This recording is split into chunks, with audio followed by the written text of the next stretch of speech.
गुरु भगवान को नमन है। गृहस्थ को मंदिर कैसे बनाए। देखिए, आज माँ बाप पर तो दुगनी जिम्मेवारी होती है। यदि उनका स्वभाव शीतल और अवस्था योग युक्त होगा तो उसका प्रभाव बच्चों पर भी पड़ेगा।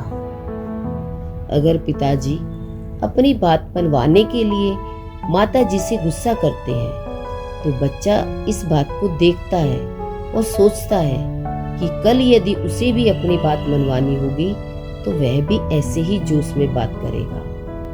अतः कल वह भी हाथ में छड़ी उठा लेता है।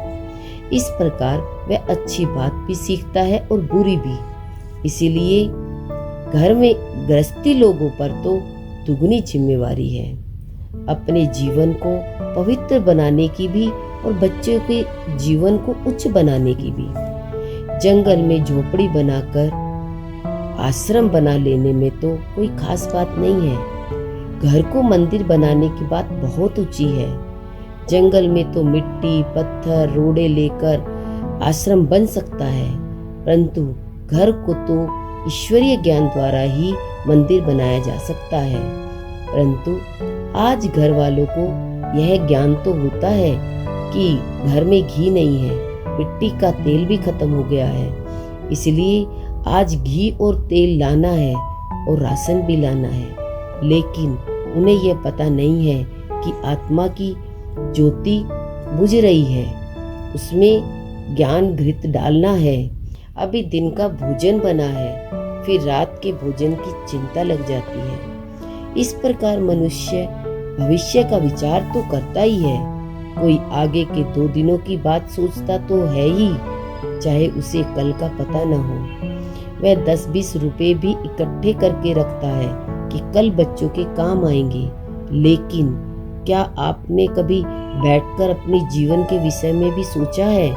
भविष्य के लिए अविनाशी कमाई की बात पर भी ध्यान दिया है? सबसे पहले हमें मन को ठीक करने के लिए कर्मों पर ध्यान देना होगा। पवित्र बनने के लिए अपने कर्मों पर ध्यान देना चाहिए कि पिछले जन्मों के कर्मों का जो बोझ है उसे मिटाना है। दूसरे यह ध्यान देना है कि अब कहीं विकारों के वश ऐसा कर्म न हो जाए कि जिससे विकर्म खाता और भी बढ़ जाए। मन में विकारों के तूफान आएंगे अवश्य, परंतु आप कर्मेंद्रियों में कोई भी कर्म न होने दो। मन तब तक सीधा नहीं होगा जब तक कि कर्मों पर कंट्रोल नहीं करोगे। ऐसे मत समझो कि ज्ञान सुनते सुनते मन अपने आप ही साफ होता जाएगा और विकार मिटते जाएंगे। नहीं, कथा प्रवचन सुनते सुनते तो द्वापर युग और कलयुग गुजर गए हैं, परंतु जीवन अभी भी नहीं बदला है। जब तक कर्मों पर पूरा ध्यान नहीं दोगे तब तक मन ठीक नहीं होगा। मन पर तो पहले से ही पापों का बोझ चढ़ा हुआ है। अगर आप अब भी मन को बुरे कर्मों में थमाएंगे, नहीं तो सत्य की शक्ति आएगी कैसे? हमारे जीवन का क्षण क्षण कर्मों के अनुसार ही तो चलता है। इसलिए कर्मों के विषय में सावधान होना तो बहुत जरूरी है, वरना मन अपने आप कैसे ठीक होगा? जिन विकर्मों से मैल चढ़ा है, अगर वही विकर्म फिर भी करते रहोगे तो मैल उतरेगा कैसे? कर्मों को पवित्र बनाना ही तो इस समय का सबसे बड़ा उत्तरदायित्व है। अपना उत्तरदायित्व निभाने के लिए कर्मों में बल भरना बहुत जरूरी है। माना कि खाना पीना, बच्चे पैदा करना और उनका पालन करना, कई इसी को दायित्व समझते हैं।